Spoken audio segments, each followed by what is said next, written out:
I'd like to welcome you to Let Freedom Laugh, and we have an extraordinary group of comedians you'll be seeing this evening, and we're here really tonight to honor the Bill of Rights, and because it's and really to remind a lot of people that we actually have one, and so I really went all out. I'm in red, white, and blue, and that's to show to you and everyone watching at home that I am a patriot. I learned this from the leadership of this country. Every time they always show up, but I didn't get an American flag lapel pin because I didn't want to appear to be a zealot. It's the Bill of Rights is an extraordinary document from beginning to end. It's very simply worded, and I think that those 10 amendments to the Constitution were really put there by our founding fathers so that we would spend all of our lives arguing. A lot of this shit is simple. The First Amendment's a great amendment. Separation of church and state. Okay, what does that mean? It means they're separated!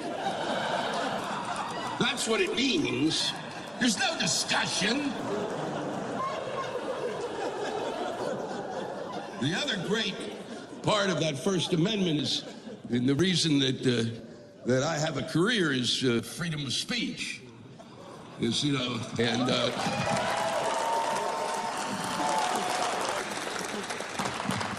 I certainly, there were a lot of great comics who made it possible for me to be on stage and be called by many someone who has a potty mouth. I've been called that by adults who are fucking 9 years old. It's profanity. These are words that were designed for adults to express anger, frustration, and pain. That's what they're there for. If you fell and broke your ankle, if a car backs into your car, right? If you get a bill from the dentist, do you really look at it? What do you say if you don't use those words? What do you go, oh, pshaw, pussy willow? It's really my pleasure now to introduce a hero of mine. And I don't have that many fucking heroes. I first saw his work when I was young, and I have followed him ever since. He is one of the level of brilliance he brings to his comedy is unmatched. No one in my lifetime cut through hypocrisy for us to get at the truth, and then and by the time we felt the sting of that truth, it turned the phrase that made us laugh out loud. It's an extraordinary gift. Ladies and gentlemen, the incomparable Dick Gregory.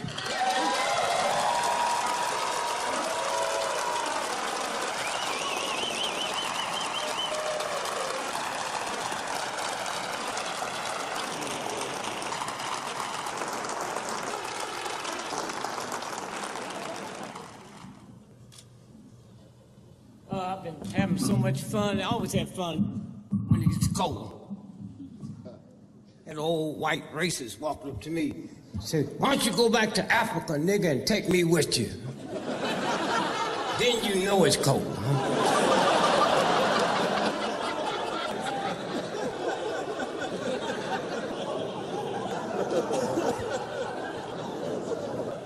Thank you all for coming out. This is like a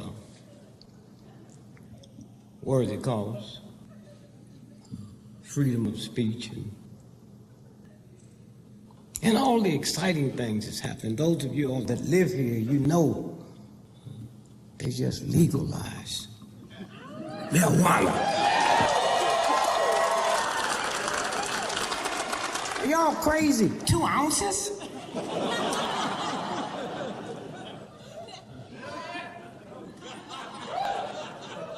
But you can see, those of you just come in for this, you can see there's things happening now in Washington because of the new law of legalizing marijuana. Congress is coming back next week, and they're going to get involved with the marijuana thing. They talk about doing a joint session.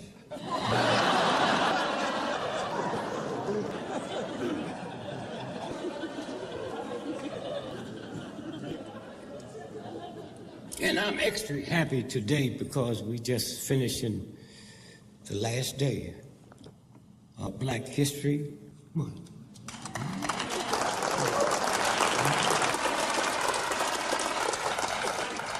Black History Month. And a lot of people say, are we making progress? You know. Well, for you young folks in the house, it used to be called Negro History Week.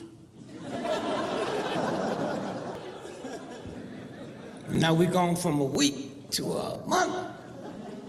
But you know, when they got ready to give us a month, it'd be that month of February with all them damn days missing, right?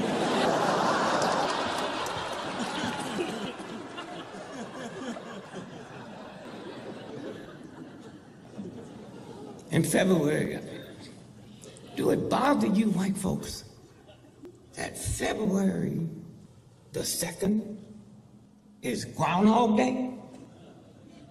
Man, ask yourself, what's a groundhog? If the groundhog sees his shadow, what they say? 6 more weeks or whatnot? Can you believe you white folks can be that silly? With all them cameras out, when it comes out the ground, that thing couldn't help but see a damn shadow. And if the groundhog sees a shadow, 6 more weeks, well, a winter. And to think, I want to go to school with y'all. When you get home, take out your calendar. Spring is March the 21st. Count from February the 2nd to March 21st. That is 6 weeks.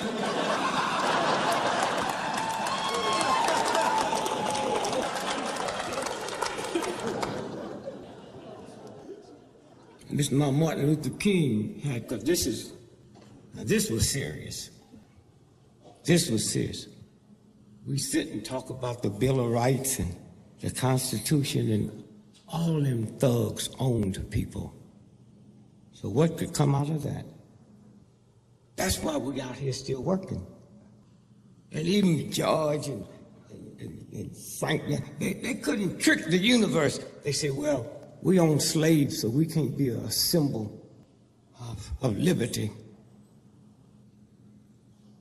So the colored brother said, boss, why don't you get that bell and hit it and let that be a symbol of liberty. You can trick me, you can trick you, you can come up with all kinds of trick laws, but you can't trick the universe. They hit that bell in Philadelphia, bang, and the bell cracked all the way from the bottom to the top. That's the symbol of liberty, when it's been put together by some tricky people. And that's why you got to keep working on it, and you got to do things that they used to do. They act like they had something. Well, I'm looking at all these silly folks. What was it, in Ferguson? And white folks said, they're rioting, they tearing up their own neighborhood. But what do you think the Civil War was about? You think they was tearing up Spain? And what was it, like 6 weeks ago? First time in the history of football, college finally decided they was gonna have one final champion. Remember that? Go back and look at the reruns. Ohio won, and them white folks tore that town up. It's okay to do it over a damn game, but my mama gets shot in the back of the head by a cop 40 times, and I'm not supposed to tear up nothing? Huh? And even when they had that little ride in Ferguson, they was behaved.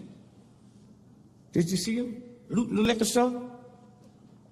Come out with a half pint of gin. They didn't even get no chips. But we're going to watch this thing change, and thanks to Dr. King and all the folks that came in the 60s to change it. And you white folks should really be thankful.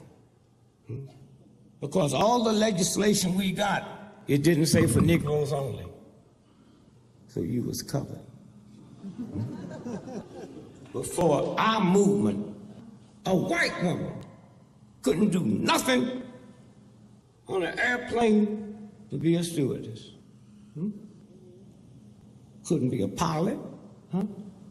Like you have to have some kind of smarts to be a pilot. You see the stupid stuff there? They lost a damn plane. That's why we black folks travel with Greyhound. Greyhound ain't never lost a bus. I just don't understand you white folks. Greyhound would never treat us like they do you at the airport. You got to walk to the damn plane. Greyhound bring that bus up to your toe.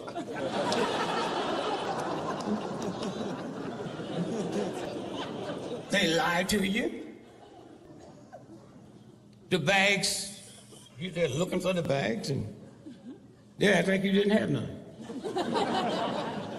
3 blocks before Greyhound get into the terminal, they say, all the bags got ripped off in Memphis, so don't go to baggage.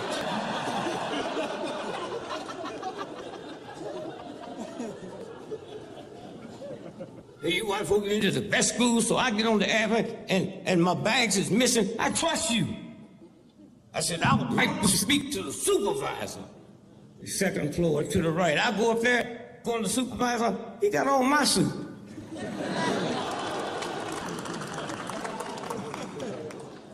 Somewhere tonight, when we stop and think about how far we came and where this thing is going. Now think about the civil rights movement and what it meant to white folks too. Like I said before, this movement, thank you, Dr. King, a white woman couldn't do nothing at the airline to be a stewardess. You couldn't be a mechanic. You couldn't be assistant pilot. You couldn't even take our job, baggage handler. All you could do,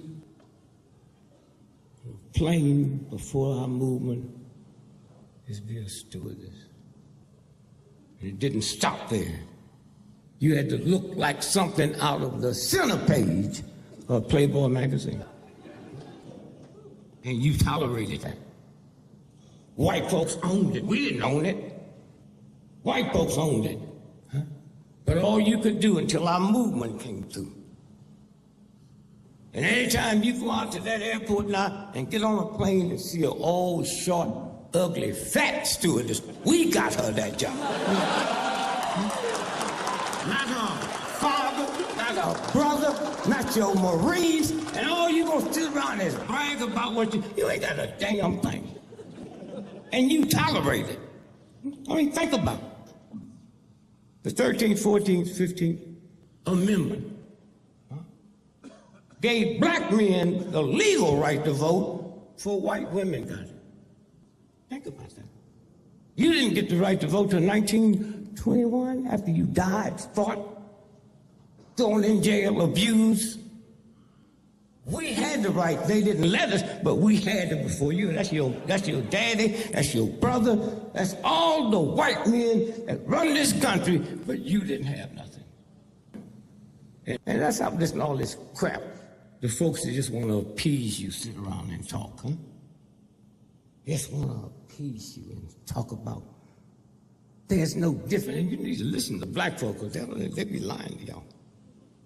There's no difference between black folks and white folks. You know that's a damn lie. What's that, the Cialis commercial? And if you have a 4-hour erection, go to the emergency room. Now you know they're talking to white men. And they run it on TV. little children. My little grandson, 4 years old, walked to me the other day and said, Granddad, what's an erection? I said, go ask your grandmother. He came back with that little smile on his face. I said, what did she say? She said she'll tell me later, but to tell you she hasn't seen one of them things around the house in years.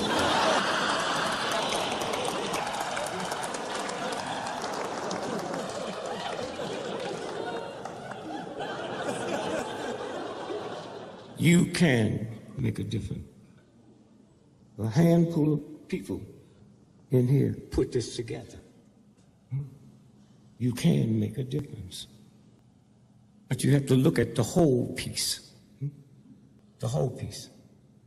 Black folk get shot in the back 40 times, have guns thrown in the car, and that don't bother you? You have to make it good. That's your job. They just put it together. Now you have to make it good. Capital punishment. Are you serious?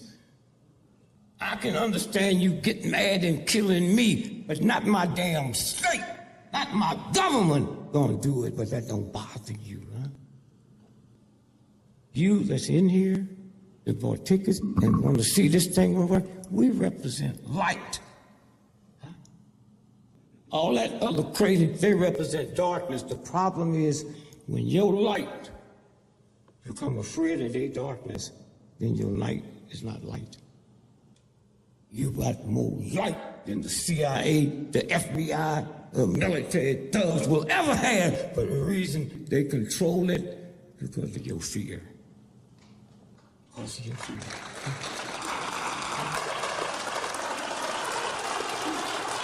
There are some things worth dying for. I learned in the civil rights, there's nothing worth killing for. Nothing worth killing for. So as you leave here, just know you part of this. Drop your fears. Huh? It's that simple. I come out of a Christian family. My mom and them, were you there when they crucified it? I told them, shut up. If Jesus come back today and bug the wrong people, they're giving an electric chair. And we all be walking around with big chairs around our neck. Who are you there?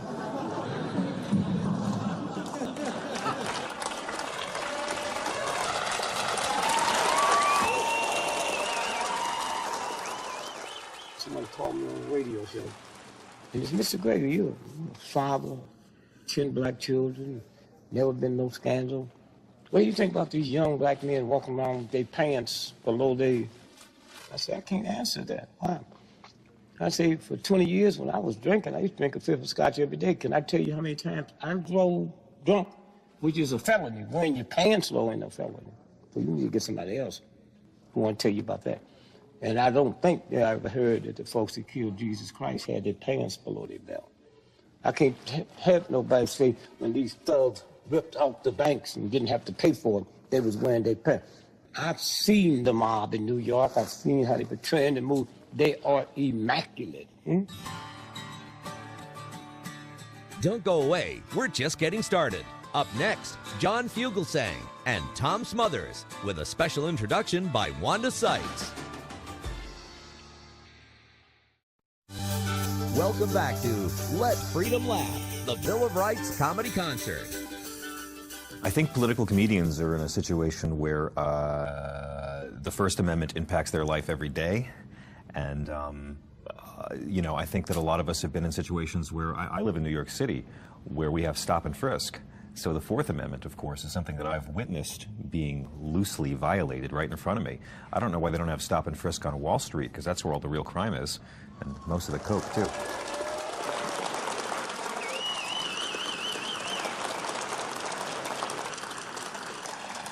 Good evening, D.C. How we feeling?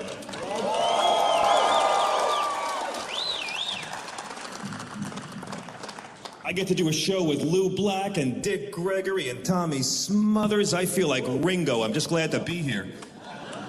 Good evening. It's great to be back in D.C. Great to be back in the Warner Theater. I got down a few days ago and I actually had the pleasure of going to CPAC on Thursday. Anyone else at CPAC on Thursday? A lot of fun. I gotta say though, it was a little bit like the Vietnam War because Bush, Cheney, Limbaugh, and Romney weren't there.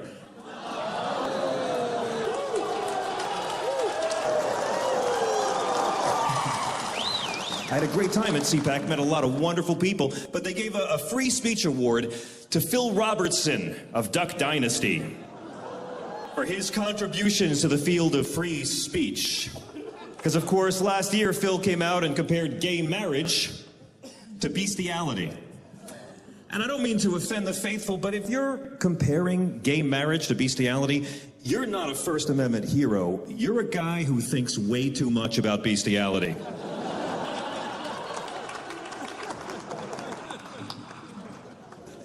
Do you ever wish you could go back and find the first person you ever had sex with and do it again so they can see how good you are now?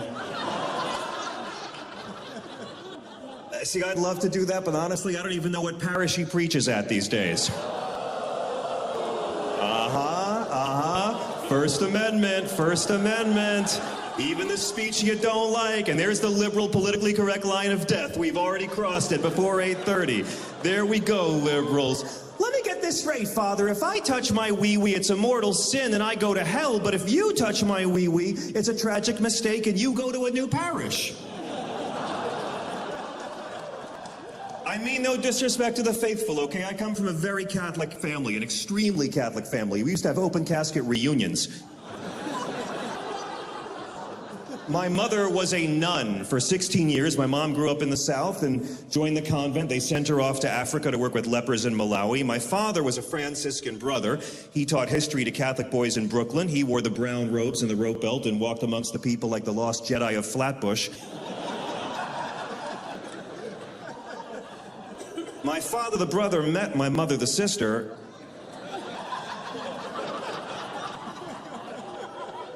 Fell madly in love, carried the torch for 10 years, finally got her to leave, married her, settled on Long Island, and tried to raise their kids to be free-thinking Catholics, which is why I do stand-up comedy, as I can never afford the therapy I actually need.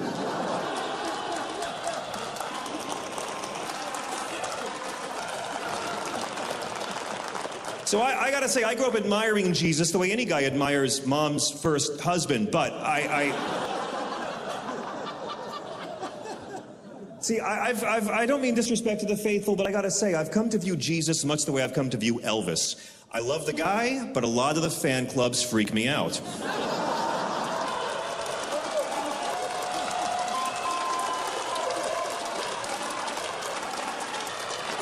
You know, I gotta say, I vote for Jesus every presidential election. I do. I do. I like Obama. Do we like Obama, DC, still? Huh?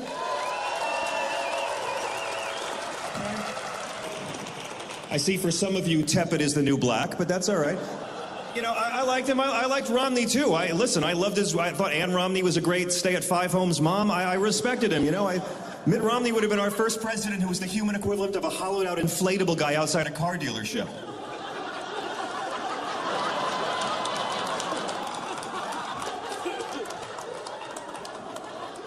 I love Ted Cruz. I think he'd be a terrific president as a comedian. I gotta say, I mean...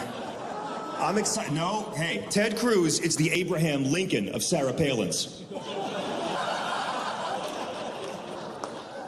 But I'm voting for Jesus. I always vote for Jesus, and I don't know why more people don't do a write-in ballot for Jesus of Nazareth. Both parties act like he's their mascot, like he's on the sidelines with pom-poms for their agenda. So I say get rid of the middleman, America, and just vote for Jesus Christ of Nazareth. Who wouldn't want to vote for a peaceful, radical, nonviolent revolutionary who hung around with lepers, hookers, and criminals, a man who never spoke English, was not an American citizen, was anti-wealth, completely anti-death penalty, anti-public prayer. Yes, he was, motherfucker, Matthew 6:5, anti-public prayer, but never once anti-gay, never once mentioned abortion, never once technically mentioned premarital sex, never called the poor lazy, never fought for tax cuts for the wealthiest Nazarenes, never asked a leper for a fucking copay, and was a long-haired, brown-skinned, homeless, unarmed, anti-slut-shaming, community-organizing Palestinian Jew.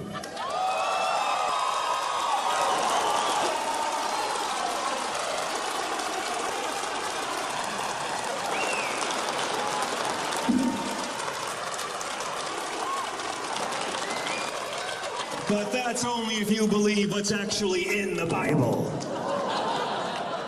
And I get kind of down when I see my Christian brothers and sisters trying to stop my LGBT brothers and sisters from being happy in a society based on liberty. There's only one part of the Bible when God ever actually condemns any kind of same-sex activity, when he says in Leviticus, "Ye shall not lie with a man as with a woman, that is an abomination."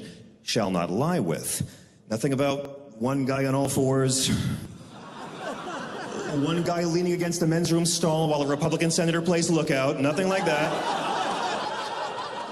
But you know what? If you want to go ahead and abuse our First Amendment and use Leviticus to say that same-sex relations are wrong, then you follow every rule of Leviticus. Because you don't just have to hate gay men, you're supposed to stone them to death when you see them. And I don't know if y'all homophobes have noticed, the gay brothers have been working out. They're ready, all right?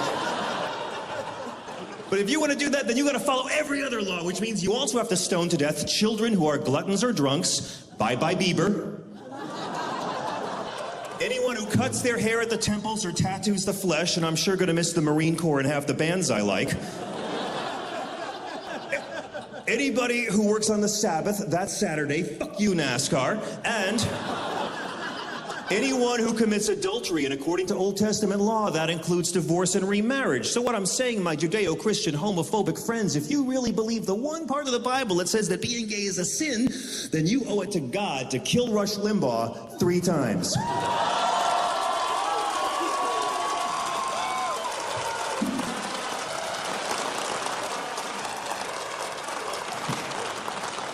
Which you really shouldn't do. Don't do that, please. That's a jest. No, fuck it, liberals. Curiously, at no point in the Bible does God ever prohibit women being with women. And I find it just a bit telling that the Almighty and Vivid Video enjoy the same policy. I'm also a big fan of the Second Amendment, of course. Right to bear arms, I'm a big fan of that one. I do agree with 90% of the people. We can have some limitations, but you know the arguments you'll get from our brothers and sisters. Guns don't kill people, people kill people. Well, that's true. Guns don't kill people, but NRA people who buy Congress people make it easy for deranged people to kill innocent people. So there's that.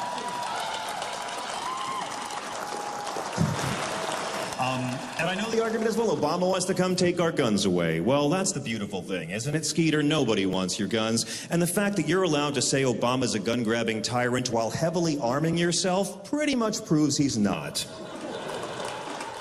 And one last thing on that, and again, I respect the right to bear arms, but if you need 30 rounds in a magazine for hunting, you are not a Second Amendment champion. You're a dude who sucks at hunting. All right? Can we agree on this, please?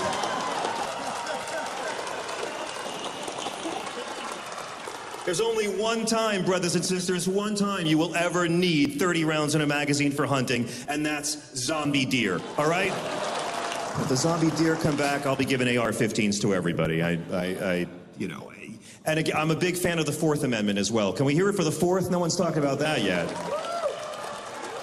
You know, I actually wrote to the government and to President Obama and to the NSA to tell them my concerns about eavesdropping and warrantless wiretapping and surveillance, and they wrote back saying they already knew how I felt about it. I want to say what a pleasure it is to be in D.C. the week that you all become potheads. That's really inspiring. You know, let's just talk for a bit about search and seizure in terms of locking up tax-paying citizens for smoking exactly what Washington and Jefferson grew, okay? Because Washington grew it, Jefferson grew it. Nowadays, they'd be locked up if we ever locked up wealthy white guys for pot. I mean, you know, Benjamin Franklin started the first colonial printing press using hemp paper. I'm not saying he smoked any. I'm sure lots of completely sober guys fly kites during thunderstorms. Do we like Fox News? Any Fox News fans? Oh, how do you not like Fox News? Fox News is like a mecca for people who hate Mecca. You might not know this, my friends, but watching Fox News until you become so morally and intellectually outraged that your heart rate physically goes up counts as cardio. This is true. I got a satellite dish just so I can watch Sean Hannity in the original German. It's a beautiful thing. First Amendment, First Amendment.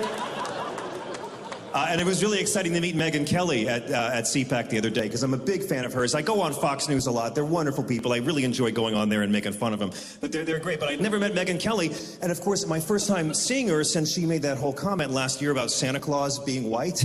And I had to grab her and say, Megyn Kelly, Santa Claus is not white. And I'm sorry, liberals, Santa Claus is not black. Santa Claus is Chinese. And I know this because that's where all the presents come from.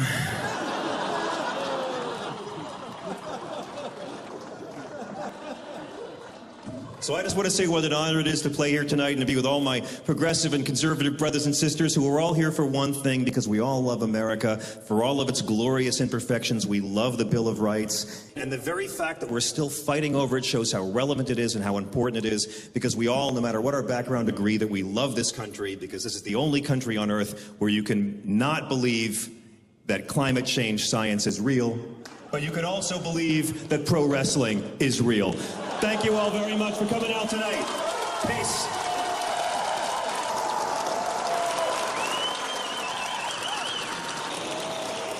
Hi, Wanda Sykes here. I was so hoping to be with you all tonight. First, because it's about the Bill of Rights, which is very personal to me ever since I found out that I'm directly related to Thomas Jefferson. And also because two of my heroes and inspirations are on this show, Dick Gregory and Tommy Smothers. I didn't know about Dick Gregory until I got older and realized that I was black. But the Smothers Brothers, that was one of my favorite shows. You know, there's been a lot of funny brothers. The Marx Brothers, the Wayans Brothers, and my current favorite, the Koch Brothers. But Tommy and the Smothers Brothers, they were it for me as a kid. I didn't really get all the politics. I mean, I thought Tricky Dick was something that you had to go see a specialist about. One of my favorite parts about watching the Smothers Brothers was watching my great-grandmother watch the Smothers Brothers. Tommy would get all the laughs, and my great-grandmother would just boo Dickie. Anytime he opened his mouth, boo, that boy's just mean. He needs a whooping. And it's because Tommy was just so cute and funny, and most importantly, fearless. He said what he was gonna say and didn't care what anyone else thought about it.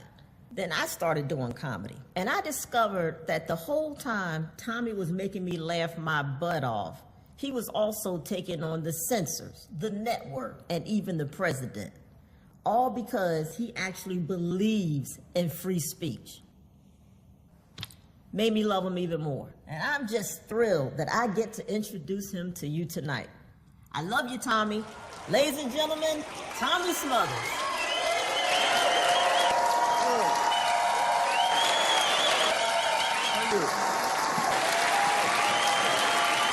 Wow. Thank you very much. You guys don't look any older at all. I do. But nice having Dick Gregory on one side, and then John Fugelsang just did that, the young guy, and then me on the other side. We, the senior citizens on each side of him, presenting this young man, and John Fugelsang. That was great. He did all my material. But I'm Tom Smothers. My brother is in here. We were the Smothers Brothers, and we had a run-in with the First Amendment at one time. And I do look back on that, even though it's been 40 years, 1969, when we were fired for expressing our viewpoints about things. And I look back on it now much more mature, and I look at it in hindsight many years back, and I'm still pissed off. But I'm cool about it. And my brother, bless his heart, is he's around, and he's a good friend of mine. He's my brother, but it's working without him is half of it is gone. So I had to make some notes occasionally for what I'm gonna say. And Wanda Sykes. I want to thank Wanda Sykes, wonderful comedian. Who had so many nice things to say. And thank you, Wanda, for the introduction. But I went to San Jose State, and my brother went to San Jose State, and I graduated. My first job out of San Jose State as a college guy was not a successful experience, but I worked at the air traffic control, traffic control, and they said you can't even say it. So But I got off the plane, and this is true. The guy at the airport in San Francisco, the guy had a seeing eye dog, and he says, "This seeing eye dog." She said, "Well, go ahead, go right on the thing." And the guy behind him had shades on, had a Chihuahua, and he says, "You can't take the dog on the plane." He says, "It's a seeing eye dog." He says, "A seeing eye dog." There's a joke here. Do you know what it is? So he says, "It's a seeing eye dog." He walked in, and it can't be a seeing eye dog. And so he had a leash on the dog, and he just picked it up and started this leash. She said, "What are you doing?" He said, "I'm taking a look around." I did tell that joke, and the guy said to the flight attendant, he says, you know how a blind skydiver knows when to pull the ripcord? And he said, "No." He said, "Well, when the leash goes slack." That's not my joke. They told me that.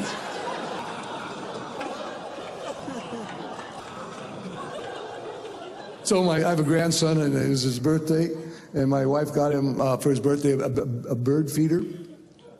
I said, "Well, what am I going to get him?" He says, "Get him something to go with a bird feeder."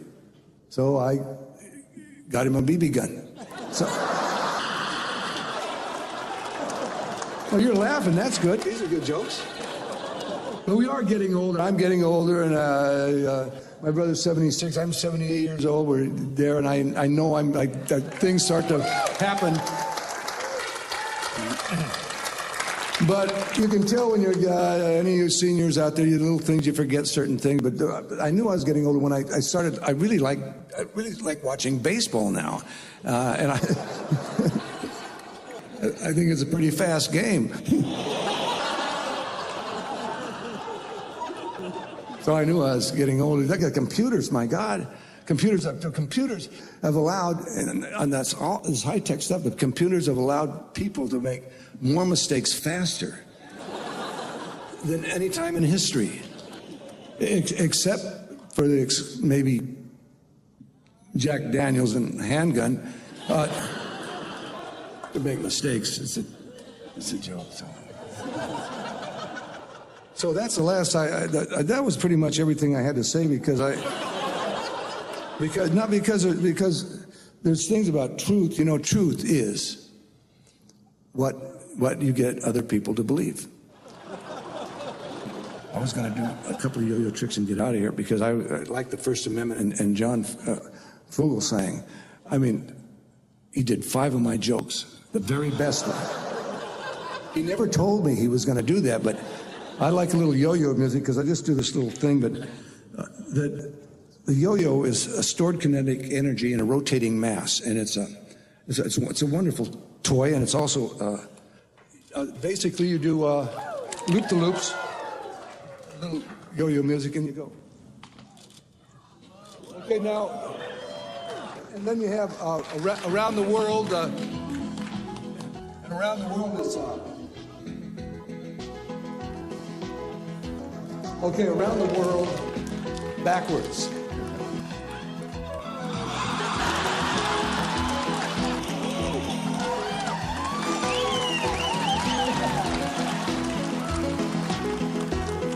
Oh, we're in Washington, D.C., you know, and I know that about the Greek word politics comes from the Greek word poly, meaning many, and ticks, meaning blood-sucking parasites.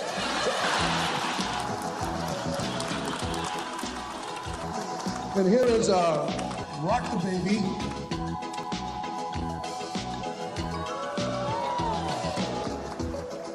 Here's Premature Baby in a little tiny cradle.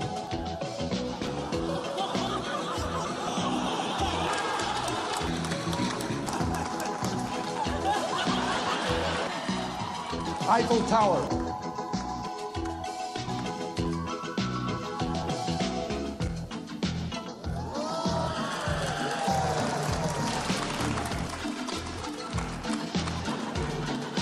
Walk the dog.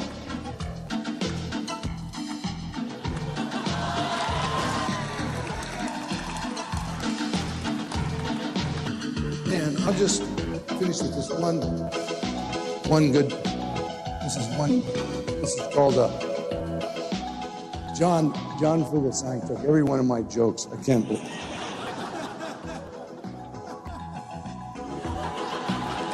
Get down, Tom. Here we are. It's called Brain Twister.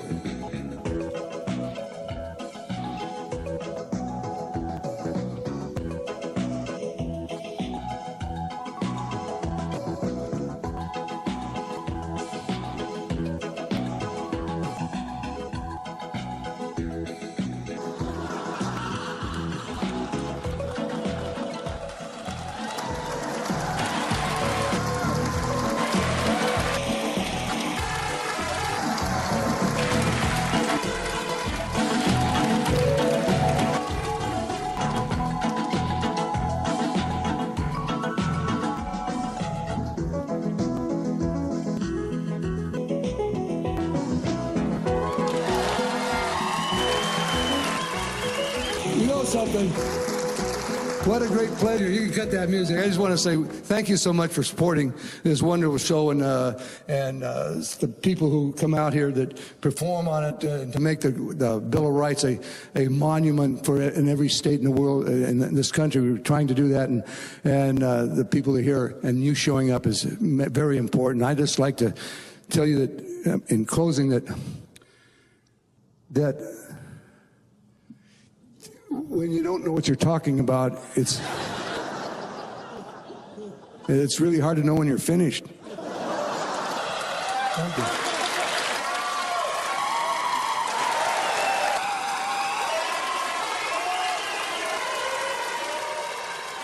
In the Bill of Rights, the founders should have put, well, not knowing of that, but they should have taken the Third Amendment of housing billeting troops. They could have made one that, what I really think, the freedom of hearing. Freedom of speech doesn't mean much if you don't get to hear it. And you can speak and you can say these things and they turn off the mic, you're still spinning, but no one's hearing it. You can stand in the closet and say anything you want.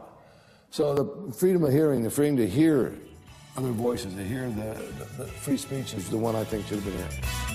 Still to come, Cristela Alonzo and Ahmed Ahmed with a special appearance by Penn Jillette. So don't go away. We'll be right back.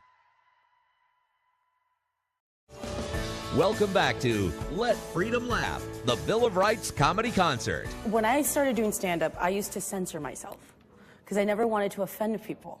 Because being the youngest in the family, I was very used to always having to cater to what my family wanted, what my family thought. And it wasn't until years into stand-up that I thought, hey, don't do that.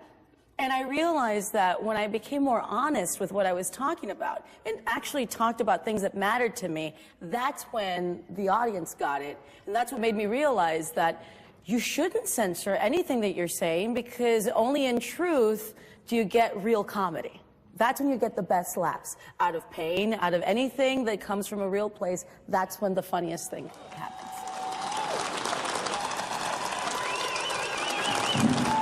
How you guys doing? Fantastic.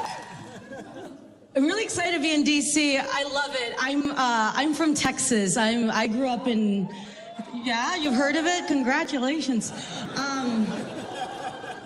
I grew up in a border town in South Texas, kind of a bad neighborhood.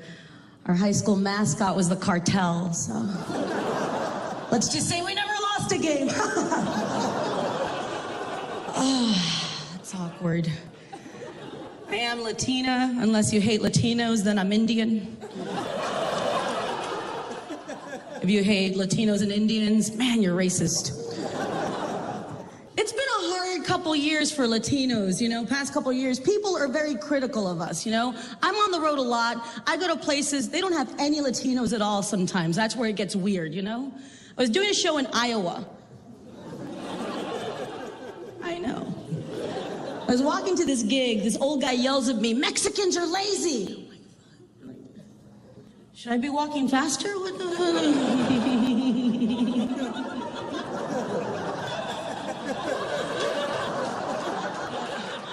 I have no idea, right? He keeps yelling at me, "Mexicans are lazy. Mexicans are taking away our jobs." I'm like, well, which one is it?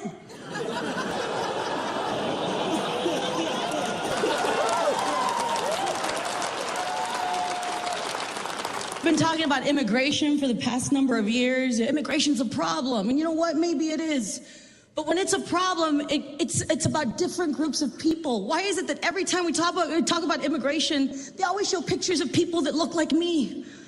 Last time I checked, there were 2 countries that bordered the United States. And I never see the Border Patrol looking for any fucking illegal Canadians out there. Hey, you with the hockey jersey. Yeah, you listening to Celine Dion. Where the hell are your papers?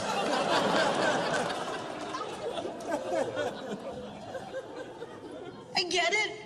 People want to come to this country. It's a good country. We have it pretty good, guys. And life is good. Think about it. We have a store called Build-A-Bear.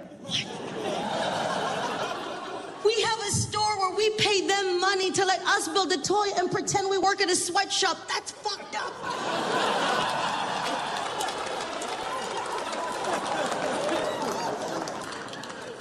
Have you been to that store? There's moms everywhere. Happy birthday, Megan. You're Chinese for the day. What?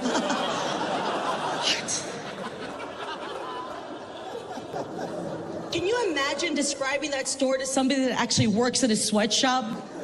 I'd be like, what the hell is this? It's a game. We do it for fun. I wish I could explain, but I've got to go to Subway and have 3 people make me 1 sandwich.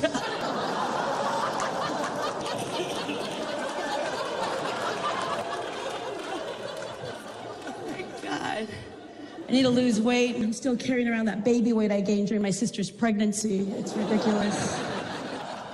It's so hard to lose weight. It's expensive too. It's so expensive. You guys, I wanted to get into shape. I went to a store to buy workout clothes, right? I went to a store called Lululemon. Guess what I found out? I'm too fat to work out in their clothes. The biggest size I go up to is 12. You know what? That's their big size. Their concept of extra large is my idea of thin. I have to lose 30 pounds before I can work out in their stupid clothes. But I was at the store and I didn't want to leave without finding something to buy. You know, I'm like, where the hell are your headbands? You got headbands? No? Wristbands? You don't sell socks? Oh, you don't sell socks. Finally, I found a sports bra that kind of fit. Saw the price tag, $50. $50 for a sports bra. That's outrageous, $50, when you think that I can go to Home Depot and hire a day laborer to just hold them up while I go jog. I'm like, come on. Come on, Pepe, come on. Come on, we're doing this. Dos millas, come on. Let's do it. Squeeze them harder, I need support, come on. Our lifestyles are insane. Workout clothes are expensive, food is expensive. When the hell did we start giving a shit about how our food was treated when it was alive before we killed it and ate it? You go to the grocery store, now they tell you how all the food had its life. Oh, this milk is hormone-free. This beef is grass-fed. This chicken is cage-free. These animals had a better childhood than I did. I went to public school. I had bars on my window, but this chicken is cage-free. Oh, okay. All right. This food is expensive because I'm paying for the hobbies the chicken had. Oh, okay. Yes, I know this chicken's $9 a pound, but it played the cello and it liked to surf. And if I had a choice to eat something that had a privileged life, screw chickens, I'd eat a Kardashian.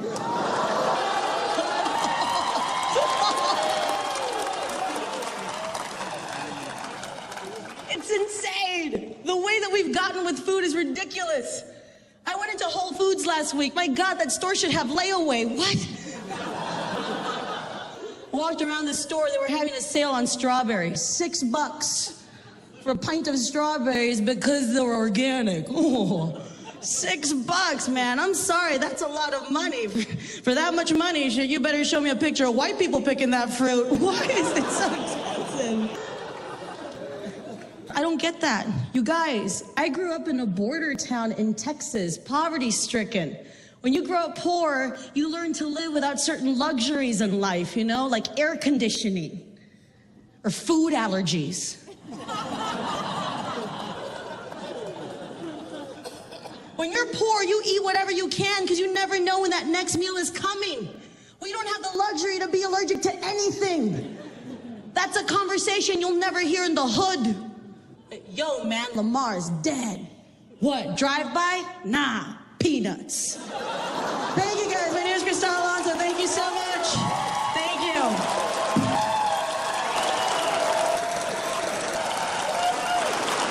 Freedom, I think, is the right to be stupid. We often think that freedom is only things that will turn out either now or in the long run to be wise or to show some truth. But you have to have the freedom to be stupid. You don't have freedom. The only freedoms that matter are the freedoms of the people we don't agree with.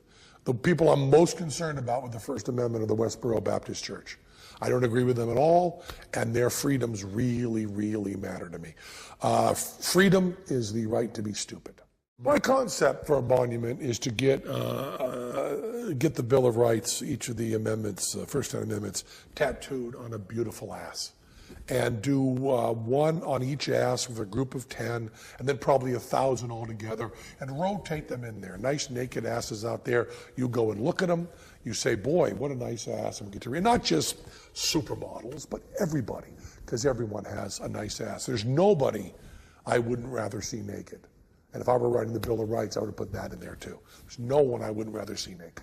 Well, I can't violate constitutional rights because I'm not in government. Only the government can violate constitutional rights.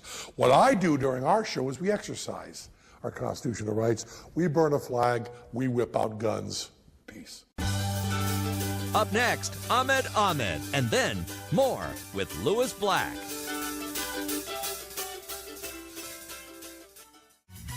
Welcome back to Let Freedom Laugh, the Bill of Rights comedy concert. Where do I see America moving forward? Technology, for sure. I mean, we're advanced in technology and we're moving forward rapidly, and I'm seeing a bit of some cross-cultural awareness happening through technology. I'm also seeing a lot of division happening through technology, and that's where I think we're moving backwards, is that race card's never going to go away. And the division because of religion, unfortunately, is never going to go away. You know, that mixed in with who owns what piece of land, we're going backwards still. So unless we can find some sort of common denominator in order to fix these problems, I don't know what's going to help the process. But I do feel like laughter is one of the key elements that keeps people unified. How you doing, DC?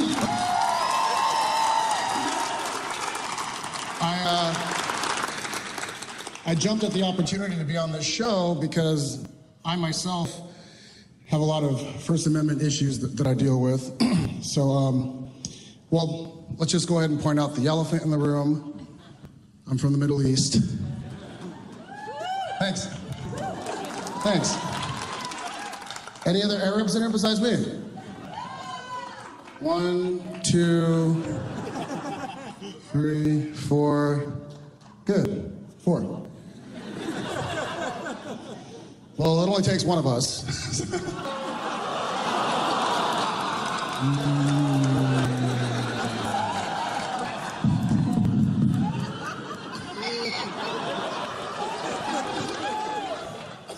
I'm not just from anywhere in the Middle East. I'm from a little country you probably never heard of called Egypt. That's right. 85 million people just overthrowing our government again. Hashtag winning. That's what I call that. I don't want to brag, but the Egyptians were the first civilization known to man.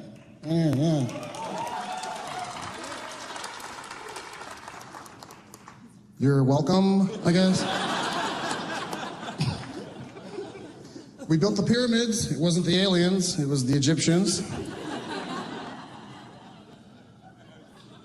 Okay, technically it was the Jews. See that?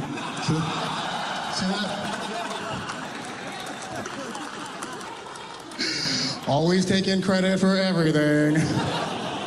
Those Jews. That's okay, we designed and supervised. So.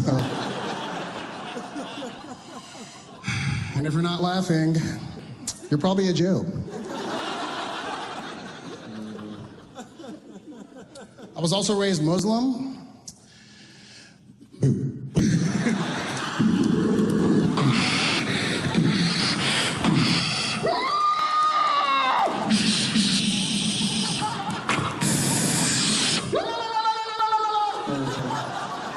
Whatever the fuck they're showing you on Fox News. Just relax.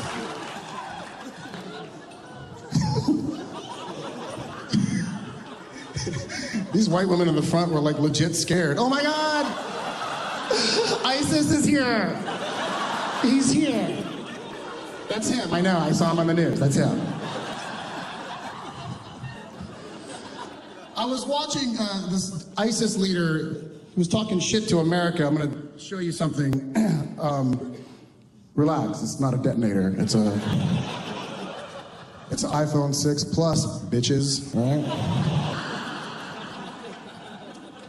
This guy's talking shit to America about how they're using social media to get their word out. I wrote it down because it was subtitled. He was speaking cave or whatever. This is what he said, and this is what it sounds like in my head. We Muslims around the world are getting the word out to other Muslims to wage a war against America. Social media has been a great help to our cause in getting the word out about ISIS, so please, like us on Facebook. Follow us on Twitter and Instagram at Super Scary Jihad. If you post a picture burning the American flag, we will retweet you. Also, please use hashtag American Pig, and please use a photo of an actual pig, not a stuffed animal like these other idiots. Also, don't forget LOL DMFAO. Laugh out loud, detonating my fucking ass off.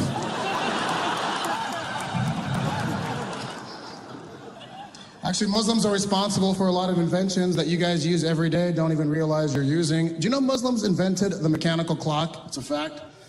It's also ironic because we're always fucking late for everything. We're more late than black people. You can laugh, the black guy laughed, it's fine. When black people laugh, everything's funny. Google it. But Muslims are arrogant. They're like, I'll get there when I get there. I invented time.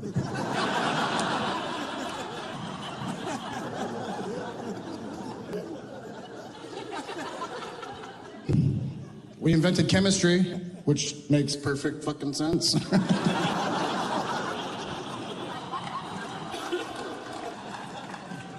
Bombs. We make bombs. Do you know Muslims invented the toothbrush, soap, and deodorant? Yeah, what the fuck happened there, huh? You think we just gave up one day? Like, no, it will never catch on. Give it to the Greeks. And the Greeks give it to the Persians, but they use too much of it. Persians give it to the Indians. Indians give it right fucking back. No, let me think about it. I don't... No, we're good, bro, we're good. All billion of us, we're good. Being raised Muslim too is weird, because I'm like bipolar, you know, like I'm 44 years old. I just turned 44, and I know, I look great for 44, so... My mom wants me to get married. She's an old school, traditional Muslim mother, calling me every day. Ahmed, did you get enough rest? Did you drink enough water? Did you eat right? Have you met anybody nice? You're 44, you're still single. I don't understand. Are you a gay? I'm like, no, I'm not a gay. Jokingly, I'm like, well, maybe I just want to be with more than one woman, Mom. She's Muslim. She's like, that is okay. You see, son, in Islam, you're allowed up to 4 wives, okay? But you have to treat them all the same. If you buy one a house, you have to buy all 4 a house of equal value. If you buy one a car, you have to buy all 4 a car of equal value. Even if you make sex with one a certain way, you're obligated to make sex with all of them exactly the same way. I could hear my dad in the corner of the room smoking a cigarette like, it's not worth it. It's bullshit, it's a scam. You want 4 of these, really?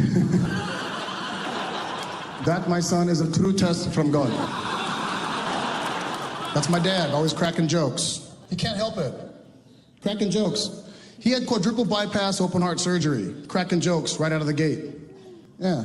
He opens his eyes up 12 hours after being in the ICU. 2 nurses are hovering over him. He's like,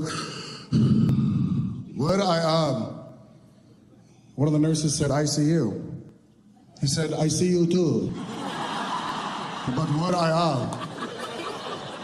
That's very funny, Mr. Ahmed. Are you okay? Yes, I am okay. Thanks God. Thanks God I am okay, because I know I cannot be dead. This is not heaven. There is only 2 of you. And you don't look like virgin at all. I'm sorry,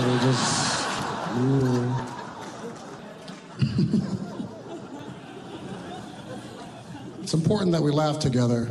It's nice to be here in our nation's capital bringing laughter, because I'll tell you something. I got the opportunity to meet President Barack Obama when I made this documentary about comedy in the Middle East called Just Like Us. And I took 10 American comedians to Dubai, Lebanon, Egypt, Saudi Arabia. We performed in front of over 20,000 Arabs and Muslims, and I'm still alive to talk about it. What was cool was we premiered at the Tribeca Film Festival, and then somebody in Barack Obama's camp saw the documentary. I got invited to the White House for his annual iftar dinner in observance of Ramadan.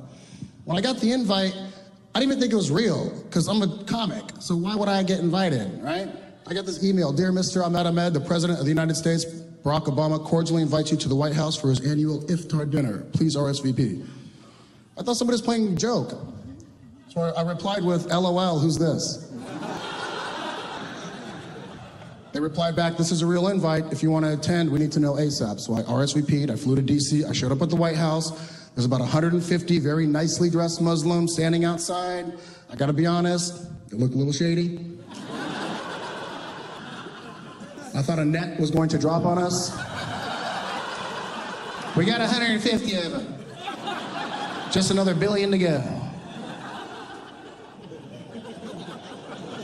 I'll leave you a little story that I gotta get out of here, but I'm traveling back to LA tomorrow, and I'm not looking forward to that trip because my name's Ahmed. I can't even fly a fucking kite in this country anymore.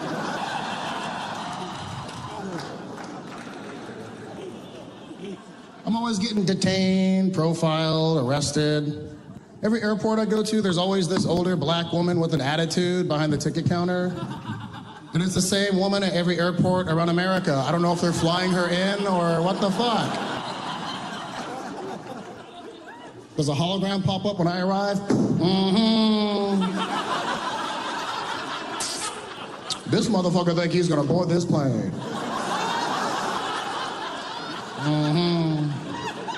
I'm always really polite. Hi, I'm flying to Washington, D.C.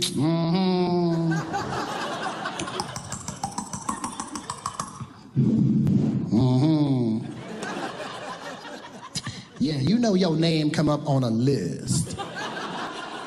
You know that, right? This ain't your first rodeo, so just hold on a second. I got to make a phone call.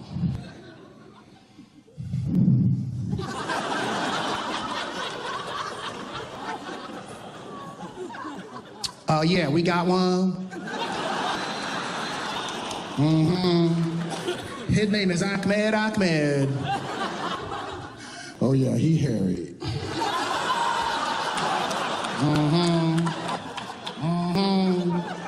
Yeah, hold on one second. Mr. Ahmed, what's your purpose for business in Washington, D.C.? He say he a comedian.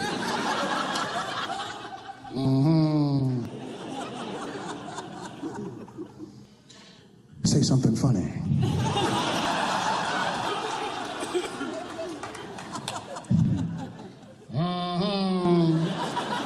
Yeah, he said he just graduated from flight school. I love you, DC. Thank you so much. I'm Chris Bliss, and I'm the executive director of MyBillOfRights.org, the Bill of Rights Monument Project, which is what this concert's been organized for, to help us launch our new matching fund endowment to seed projects putting Bill of Rights monuments at every capital in the United States.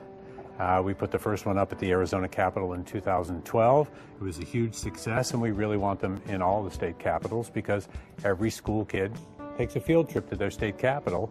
And I come from Washington, D.C., so I know the power of monuments, particularly on younger people. And we figure we put the Bill of Rights up at every state capital in the country where these monuments will stand for 100 years. We'll have hundreds of millions of young Americans getting their first exposure to the Bill of Rights as a monumental, iconic thing outside of their state capitol building, which is the center of the state's civic life. That's a pretty good way to replant the seeds of what made this country exceptional.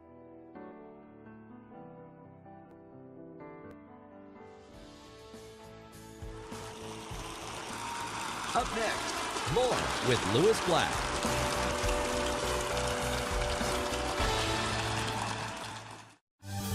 Welcome back to Let Freedom Laugh, the Bill of Rights comedy concert.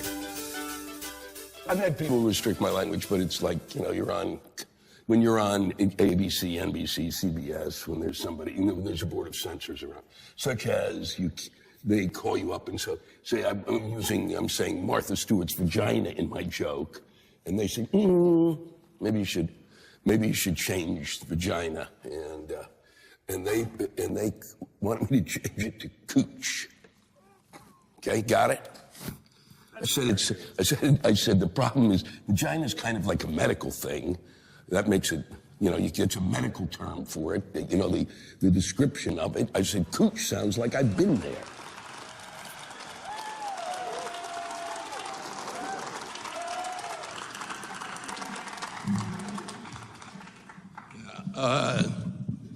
I really didn't do it for the Bill of Rights. My parents are in Baltimore, so I get to see them tomorrow. That was all it took, really. I'm going to get back to basics and something that's important, I think really important to discuss, and that's the weather. This is seriously out of fuck control. This is bullshit. This is nonsense. This is not, I don't care. This is not in God's plan. I know that. Fuck, this area, we lived here when I was a kid because it's a temperate climate zone. That's what it's fucking supposed to be.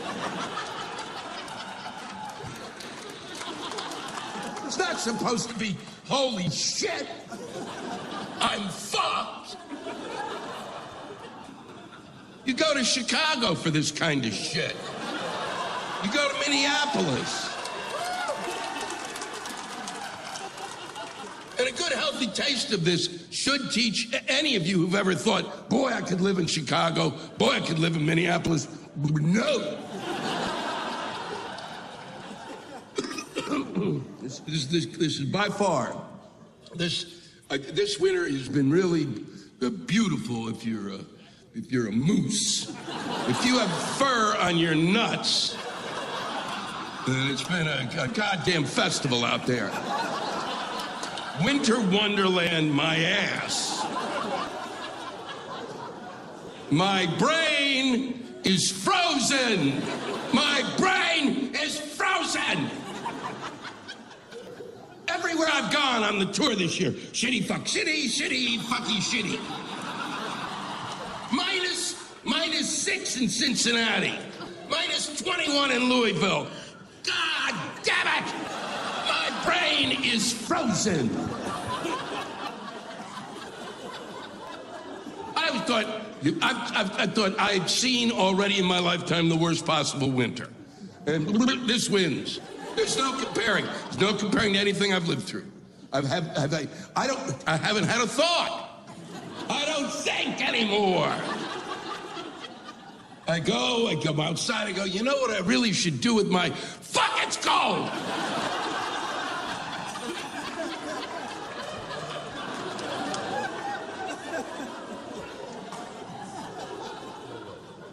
And it is.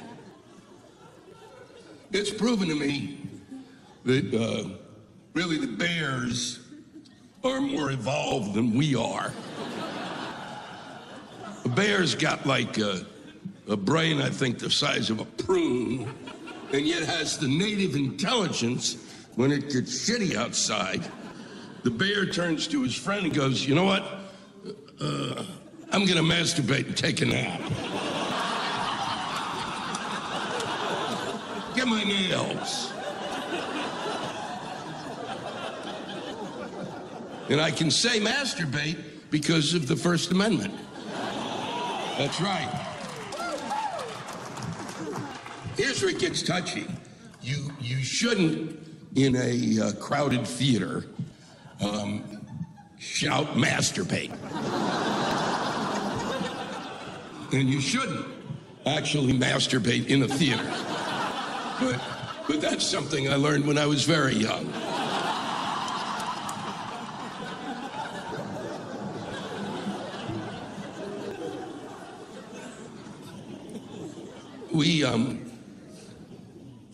We don't get sick the way we used to get sick. You used to get a common cold. Common cold had an arc, right? Tickly throat, itchy, ears may itch, little sinus inflammation. Then it goes to an arc, and then you get worse and worse, and then by the third, fourth day, it starts to get better and better and better, and then you're done. Maybe 7, 10 days if you're still drinking. I've lived around this town long enough to know that it's 10 days probably for most of you. And we don't get that kind of illness. These illnesses we get now are indefinable. My friend in January, I hadn't seen him in 2 weeks. I called him up. I said, where you been? He said, I've been sick.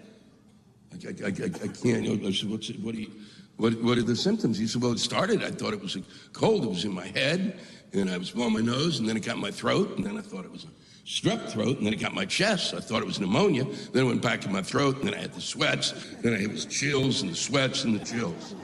And I said, well, what the fuck is that? He said, I don't know, but it's going around. 3 days later, I got it. I was not in his presence, and I got it. How did I get it? On a phone, on a cell phone. I didn't see him. Now I got it. Now it's in my chest. So because that cheap prick didn't go to the doctor, I have to go, because I think I have pneumonia. Doctor examined me. We went through everything. He said, you don't have pneumonia. I said, well, I don't have pneumonia. That's great. I said, well, what do I have? And he said, and I'm quoting, I don't know, but it's going around. I said, have you really got a medical degree? I said, what can I do for it? He said, it's a virus. There's nothing you can do for it. I said, I've just paid you $200 for this visit.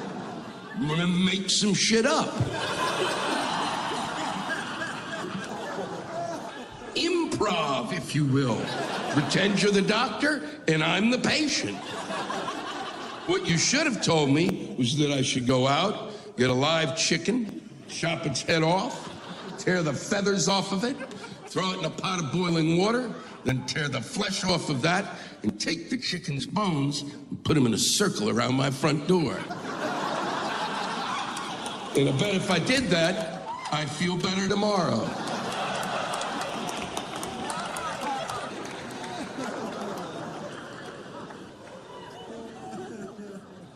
Yeah, speaking of health, we have a real mental health problem in this country. I don't know if you've noticed, and we do. We don't talk about it much. We were going to deal with it, but, stuff came up. We were, but then Ebola happened and we went, Fuck that, we're all gonna die. So what do I care if you're mentally ill? What do I give a shit? I'm gonna be dead in 2 days. And if you don't believe we have a mental health problem, then I suggest look at Congress. It is the largest outpatient clinic in the country.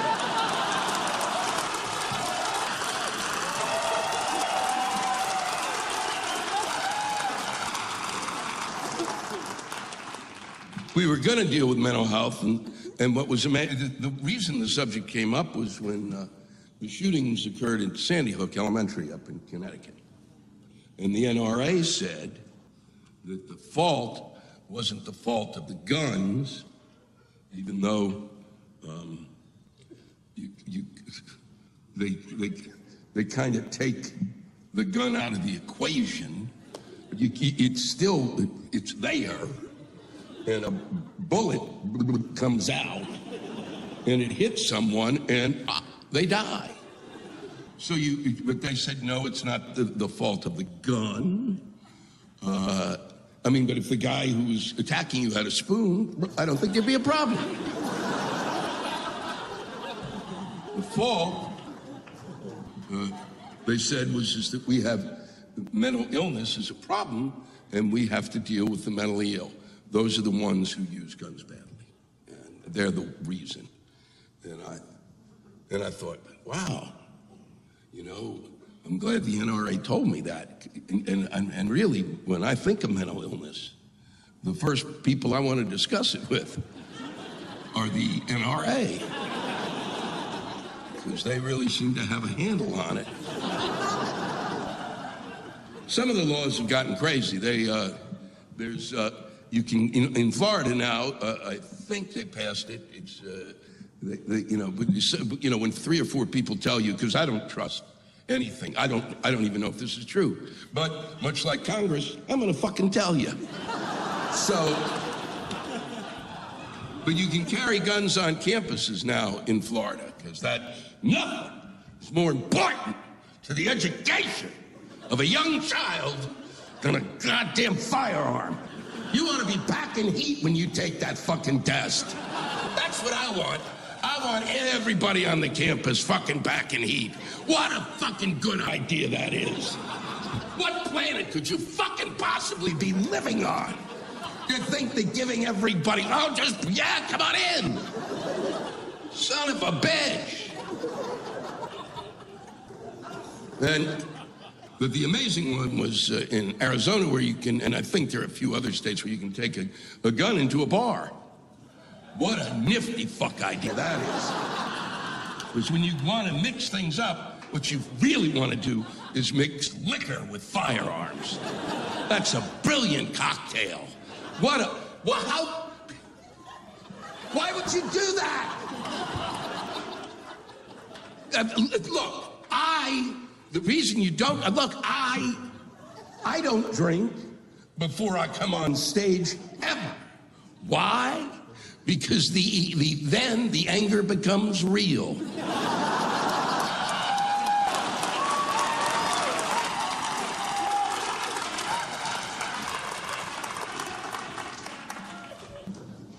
Glad to see they got on this Homeland Security thing. Really came up with a solution for that, huh?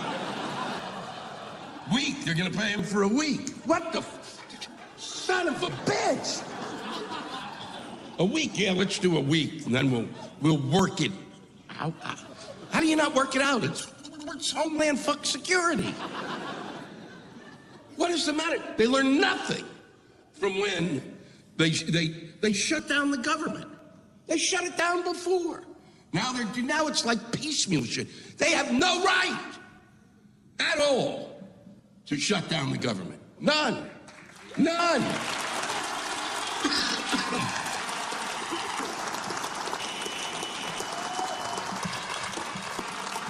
I mean, seriously, to say that you're going to shut down Homeland Security, you don't get to do that. The only people who get to shut down the government is us. We get to do it because when we elect people to be in those buildings over there, the basic agreement is just a basic agreement, is you're going to be there, and you're going to be our congressperson, and your job is to keep the government open. That's your job. And then there are people, I think it's important, and I don't think that's true. We need to shut the government down. We need to make you leave that fucking government open. Why? Because I may have to pick up a form today.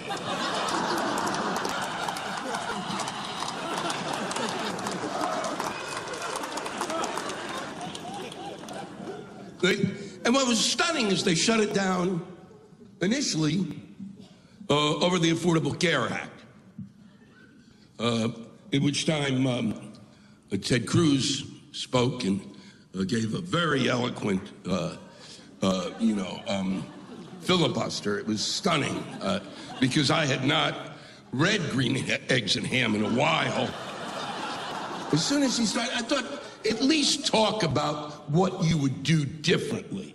Explain how you would make it work differently instead of reading me Dr. Seuss. And at that point, I said to myself, I will listen to him only when he starts wearing aluminum foil on his head. Because that way, I believe he's getting better reception.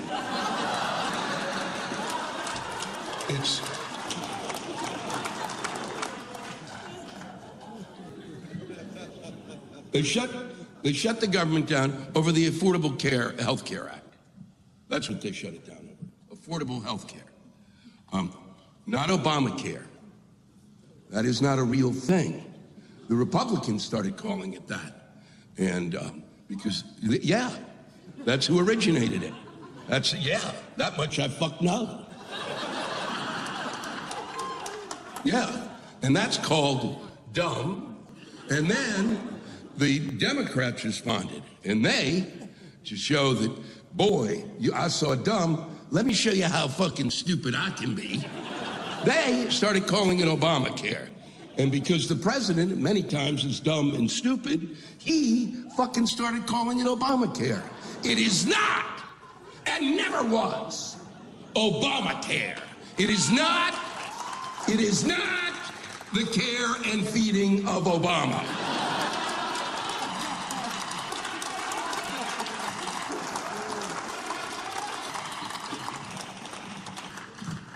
It's the Affordable Health Care Act. Now, I know that this act, in a large part, is shitty. It's written shitty, had the worst website in the history of fucking mankind. Why didn't they hire the 9-year-olds that are hacking into my goddamn website?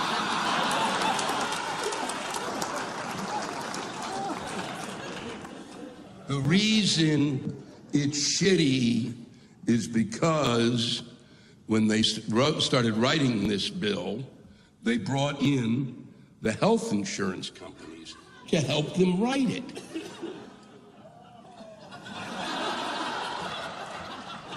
That's insane. If you were going to do a law about pit bulls, would you bring in pit bulls?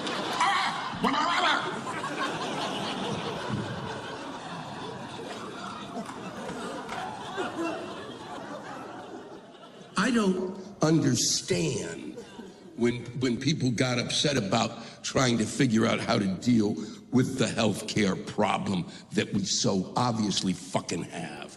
I did not understand what made people upset. I have never in my life met anybody who loves their health insurance. All of a sudden people are like, God damn it, yes, I love my family and then I love my health insurance. Well, they were standing up like, God damn it, you're going to take away my right to be with that shitty group of people? What the fuck's the matter with health insurance companies, in case you don't know it? Don't give a fuck about your health. And I know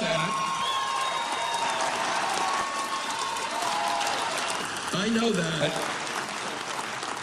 because I recently purchased a drug called Chantix. Chantix is if you don't know Chantix, that means you're not watching CNN. And if you're not watching CNN, you should watch CNN. You should watch it 6 minutes a day.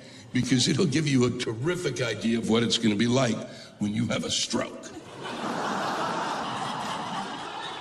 It'll just be, this is what it'll be. And then there'll be a crawl at the bottom. Wake up, wake up, wake up. Chantix comes always after the Christian Mingle ad, which is my favorite.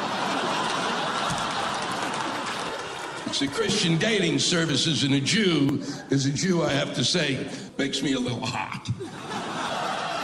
I'm actually having a contest. I put myself on the website, and I'm trying to see if someone can actually find the Jew. Still to come, more with Louis Black.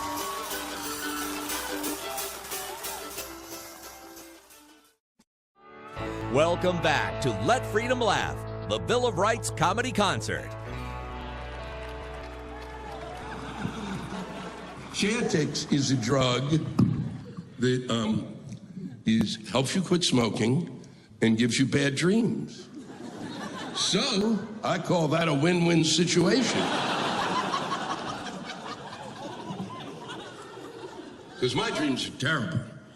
I really do have dull dreams. I have dreams that I'm typing emails. And then I wake up and have a cup of coffee and I'm fucking typing emails. I never get to shop, so my favorite dream is actually when I'm one at those giant fuck food places, you know, where they have goats in the aisle and shit, and you can milk them and take the milk home. Those places. I always, when I pass them on the road, I go, God, I wish I could get in there. But in my dream, I do, and I buy all sorts of shit. And then I come up, and the checker checks me out, and I get into the parking lot, and I wake up, and I go, that's the shittiest dream anyone's ever had.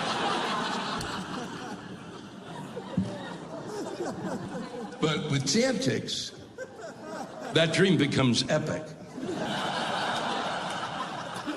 I'm wearing a suit of armor, and I have a broadsword, and everyone in the store seems to be like they're out of Game of Thrones. I have to slaughter thousands of beasts and fucking warriors coming at me, chopping at them, slicing them up, just so that I can fucking pick up some granola and yogurt. I stumbled back to get to the checkout lady who's disappeared, and now it's a dragon with 6 fire-breathing heads, and I have to chop everyone off or I don't get out of the store. And I do, and then I wake up. And after you've chopped off 6 fucking dragon-breathing fire fuck heads, if that made any sense, after you do that, it's time for a smoke.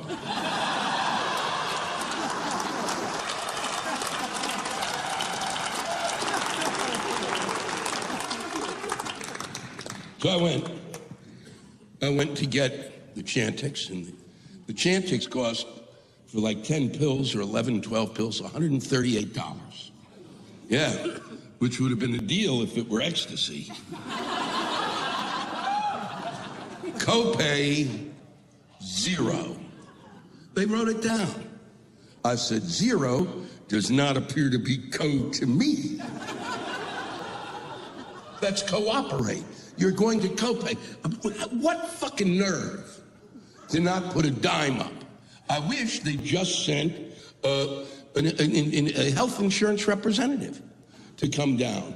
You know, someone from the company who would take a shit on my shoe just to distract me from, you know, from how hard I was getting fucked by them.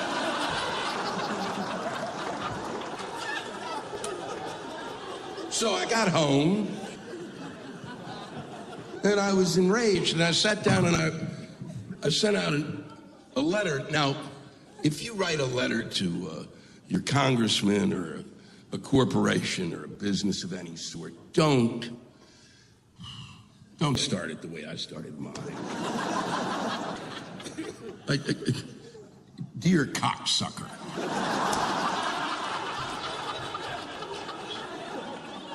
It's off-putting, really. I said, I went in today to purchase Chantix so that I could quit smoking and noticed that you had not put up any cash at all to make this happen. I thought, since you were my health insurance company, that you might be interested in my health, and that by quitting smoking, I would save you money. And I would do that. I may not have to have long-term care. I may not die from the 100,000 diseases. I also, by saving you money, you could pass that savings on to others who suffer the way I do as a smoker. And they might change too. And boy, wouldn't that be good for you? But apparently you don't give a shit. So, since you're not going to pay for my Chantix, could you at least kind of see it clear to pay for my cigarettes?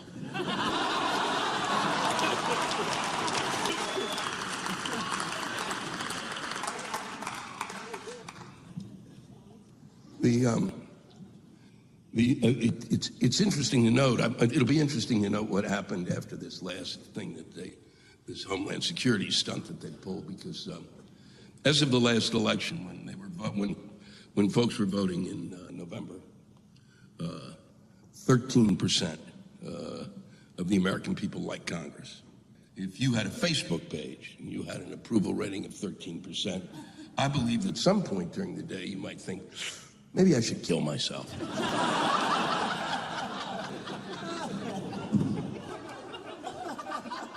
In order to get a clearer idea, really, of how much we don't like what's going on in Congress, there was a group that did a polling service, and they polled people to see what they did and didn't like, and there were things they polled, things that normally we wouldn't like, and to see how they would fare against Congress. And let me just say that it was lice. Apparently, compared to Congress, we love those little critters. We'd rather scratch our nuts all day than listen to anyone in Congress talk. Or maybe we'd like Congress to do something constructive and maybe come out and scratch our nuts. There was colonoscopies. Yeah. When was the last time you heard somebody go, fuck, I love a good colonoscopy? Well, compared to Congress, we're very happy with the colonoscopy. That's right. After Congress, now we don't care what's shoved up our ass. I think the one thing that would help in terms of our leadership really would be if we gave people running for office an IQ test. And I mean that, seriously. I'm not fooling around. I don't care anymore. And if you don't agree with that, you know what? Fuck you. Because I know what you're thinking. It's elitist. It's not elitist. Not at all. My IQ test is 5 questions. Here's a sample question. You got a map of the United States. Let's say you're running from Arizona. So there's a map, and all of the states are filled in, but Arizona. The question, where is Arizona? I think that kind of test would help in terms of people like Michelle Bachmann, Rick Perry. Rick Perry thinks he's going to run for president again. There's some talk of that. This is my problem. I can understand how some of these guys, end up with the ego that think that they can run for president. I get that. Okay, you've been the governor and hoo-ha, and you look at the other schmucks, and you've been in the room with those schmucks. I could do this too. Well, the problem, and that I get, but what I don't get are their friends. Rick Perry has friends. Rick Perry turned to those friends and said, hey, I'm thinking of running for president. And those fucking friends said, good idea. Those are the pricks I want to get my hands on. See, with Rick Perry and Michelle Bachmann, they do not believe in climate change. They do believe, and obviously I do not discuss that it's real. There's no discussion. For me, there's no discussion. I don't care what you've read. I don't care what website you go to. All right? I don't care. When people start denying, I just go, I don't listen. There's no reason to listen, okay? Because 96.6% of, apparently 96% of the world scientists agree. That's a fact. I fucking have read that fact so many fucking times. It's a real fact. And then they take the other 4% and they put them up against the 96 and go, well, don't you know math? So they don't believe in climate change. They do believe in the rapture. What they don't understand is that the ultimate conclusion of climate change is the rapture. I don't know what occurred during my lifetime. I don't know what the idea has been in terms of leadership. But to go from intelligent, and I guess what it was for many people was, you know, we tried with intelligent leadership years and years ago, and it didn't work. And so now we just said, let's get some ignorant fucks and see if that works. These idiots, it's science. It's science. It's not they treat them as if they're a coven of fucking witches. Toil, toil, trouble and toil. But they're in there making shit up just to scare the fuck out of us. They're scientists. God damn it, they work with Bunsen burners, you asshole. They're the only people who could learn the metric system. Son of a bitch. You've got to remember, it's the scientist who, in the 15th, 14th century, it was the scientist who went to the king under pain of death. And he's the one who had to tell the king because the castle was surrounded by a moat. And the moat was the place, was their plumbing. It's where they pissed and they shit. And it was where they got their drinking water. Yes! And the scientist had to go to the king and say,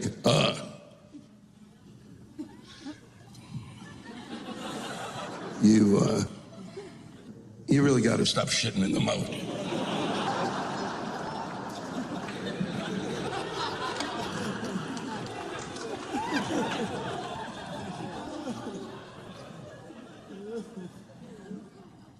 I'm going to read this to you as basically an experiment because I found that it was fascinating, because I think all three of these news stories together, really, you can get a thread that I think will help you understand why we're at where we're at. A proposal to add a Latin phrase to the Vermont state motto caused an uproar when some residents mistook the ancient Roman language for Spanish. The state senator proposed adding the 14th star shines bright to the state seal, but protesters took to the internet to declare Vermont ain't no Latino area, and this is America, not Mexico. Yes. The National Retail Federation has basically thinks that we apparently spent an estimated $700 million on Valentine's Day presents for pets. For Fluffy and Douchey and Squatty. See how those two might hook up? Unless are you having sex with your pet? No, don't go, oh, to me. Fuck you. Are you? It's Valentine's Day. It's stupid enough that you're fucking trying to figure out how to appease your significant other with some bullshit item. But your fucking pet? You're goddamn it. That's beyond stupid. You can give your pet shit any day. You don't go, look, hey, do you say to oh, you're my Valentine?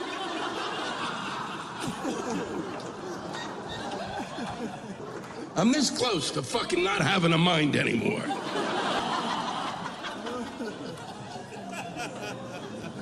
And This is after a new YouGov poll found that only 4% of Americans think they are less intelligent than the average person.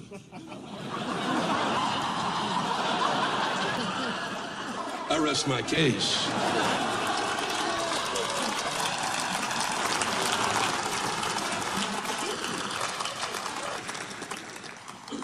Let me just say that it has been a splendid evening, and I could not be happier. Really, everybody flew in from here and there and gave up something to be here tonight, and we really appreciate it. And you too.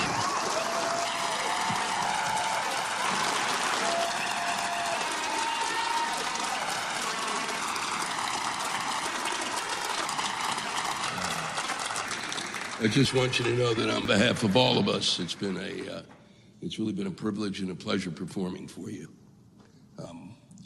I leave you with this. I know this will come as a shock, but